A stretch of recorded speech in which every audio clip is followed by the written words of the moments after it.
bonjour à tous et à toutes. Je me présente peut-être Aftal Cissé et je suis avec mes compatriotes togolais et on va présenter un peu la situation de ce qui se passe au Togo. Et je parle peut-être sous réserve de contrôle et de correction de mes aînés ici présents. Dans le document technique que nous avons mis dans le document qui vous a été remis, bon, alors le thème sur lequel on devrait plancher, en fait, c'est de la contestation à la révolution. Quel rôle pour les médias sociaux dans le cas du Togo? Et donc, si vous parcourez un peu le document qui est à votre disposition, vous verrez que dans une première partie, je me suis amusé à définir les concepts clés du thème que sont la contestation, la révolution, les médias sociaux. Et puis ensuite, on a essayé de présenter un peu la situation du Togo. Et moi, je me suis peut-être arrêté enfin, j'ai peut-être commencé à partir de 2005 parce que c'est l'époque la plus récente, celle que je connais plus ou moins. Les grands frères ici présents iront un peu plus loin dans l'histoire. Rapidement, le tableau est que en 2005, le chef de l'État en exercice est décédé, c'est ça, non? Alors, voilà. Le président de la République en fonction à l'époque est décédé, et puis le même soir à 20h, il y a l'armée qui s'est alignée et a prêté allégeance à son fils, qui est le président actuel, son excellence Faure Essozimana Gnassingbé. Et il y a eu un fait marquant, c'est que le lendemain, en même temps, la population s'est levée et la population a occupé les rues pour manifester son mécontentement. Et donc, la population s'était levée en 2005 et on a assisté à une sanglante répression. Il y a eu énormément de morts. Les chiffres sont encore disponibles sur Internet, même s'ils ne sont pas vraiment exacts. Et ensuite, on a assisté enfin, techniquement, on peut l'appeler un coup d'État constitutionnel, puisque un chef de l'État qui meurt, la Constitution prévoit quand même un mécanisme pour assurer l'intérim, et en l'occurrence, il y avait le président de l'Assemblée nationale qui a été empêché de regagner le territoire, et donc on peut techniquement qualifier cet acte de coup d'État. Ensuite, on a assisté à une sorte de toilettage constitutionnel en moins de 48 heures. Il y a eu près de 3 modifications de la Constitution pour permettre au président, qui est donc le fils du président sortant, le président qui est décédé, de pouvoir obtenir une certaine légitimité. Ensuite, le président a démissionné pour que un autre, le président de l'Assemblée nationale assure l'intérim pour qu'on organise enfin des élections. On peut s'amuser aujourd'hui à qualifier ces élections de parodie d'élections parce que bon, dans ces conditions, ce n'est pas trop sûr que la vérité des urnes ait été respectée. Et donc, depuis 2005, après ces jonglages, le président élu est toujours en fonction jusqu'à ce jour. Ce n'est pas faute d'avoir organisé des élections. Il y a eu des élections, toujours des élections, et c'est toujours le président sortant qui reprend fonction. Du coup, moi, quand je prends le thème, je me dis, dans la première partie où on a défini la contestation de la révolution, les questions que je me suis posées d'abord, c'est contre quoi ou contre qui on va s'opposer actuellement au Togo, puisque légitimement, ou en tout cas constitutionnellement parlant, le président en fonction a été élu à la suite des élections. Maintenant, que ces élections soient libres et transparentes, c'est un autre débat. Pourquoi je fais ce tableau? Le souci, c'est que lorsqu'on arrive au pouvoir dans ces conditions, on passe le clair de son temps à polir son image plutôt qu'à véritablement gouverner. Et c'est malheureusement ce à quoi on a assisté pendant longtemps, et même jusqu'à ce jour. 3 minutes, ok. Et c'est malheureusement ce à quoi on a assisté jusqu'à ce jour où il y a de grosses opérations de com, que ce soit à l'international ou à l'interne pour polir l'image et tout. Et le revers de la médaille, c'est que il n'y a pas vraiment de politique de société. Il y a aucun changement notoire en matière de droits de l'homme, en matière de niveau de vie et tout des populations.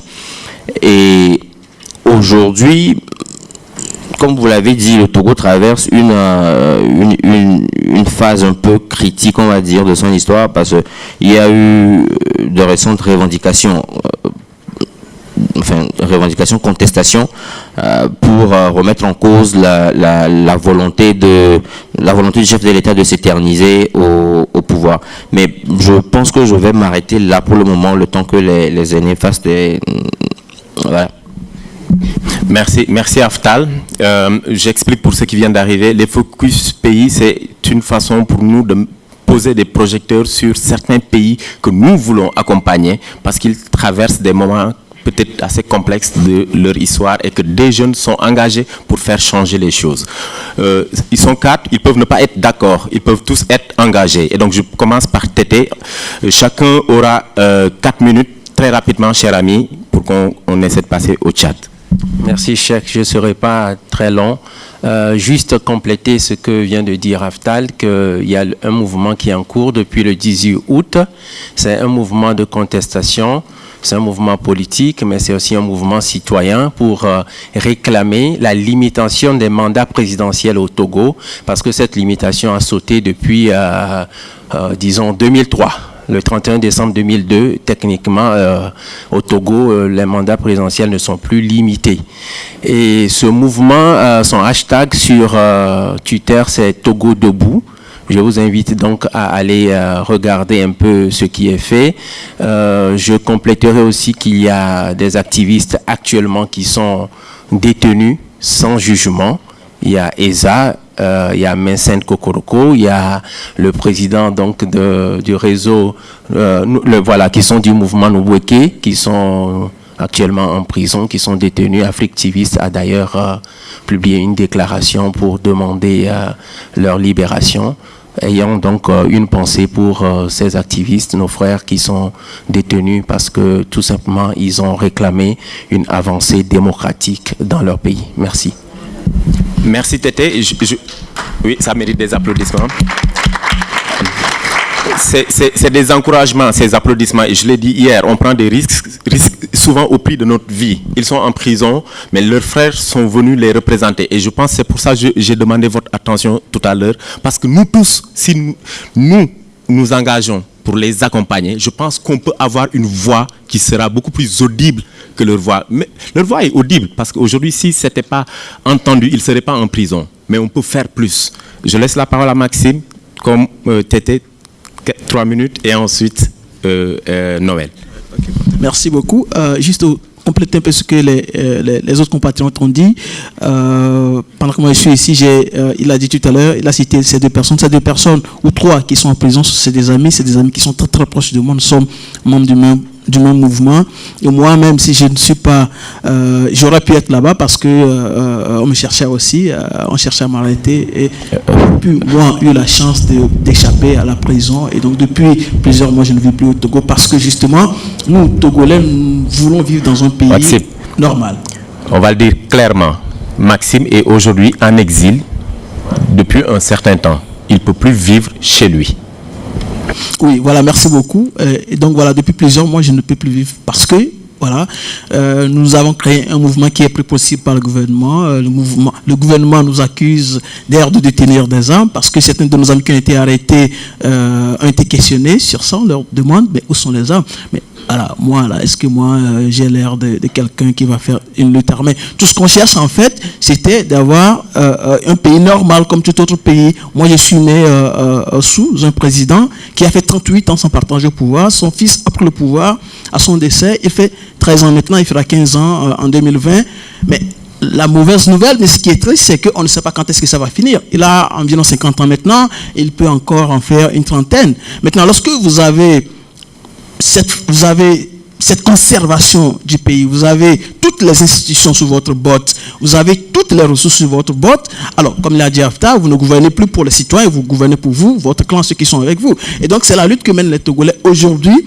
Et en juillet, il y a un sommet de la CEDEAO. La CEDEAO qui s'est proposé d'être médiateur dans la crise au Togo. Il y a un sommet de la CEDEAO en juin prochain. Et donc, la CEDEAO va proposer une feuille de route, en tout cas, un plan de sortie de crise au Togo. Nous espérons que ce plan de sortie de crise ne va pas être un plan pour, en fait, faire plaisir à leur homologue, mais un plan qui sera, en fait, conforme aux revendications des citoyens, parce qu'on l'a vu, ce n'est pas toujours ce que réclament les citoyens que ces institutions, qui doivent normalement nous représenter, que ces institutions mettent en avant. Et donc, voilà, on lance un appel ici à votre soutien pour que on puisse mettre, en tout cas, exercer une pression sur la CEDEAO pour que la CEDEAO puisse être à l'écoute attentive aux revendications des citoyens au Togo, mais aussi et qu'on puisse au moins libérer ceux qui sont en prison ou ceux qui sont poursuivis, qu'on puisse arrêter de les pourchasser pour que voilà, on puisse avoir l'occasion de vivre dans un pays normal, tout simplement, normal comme tous les autres pays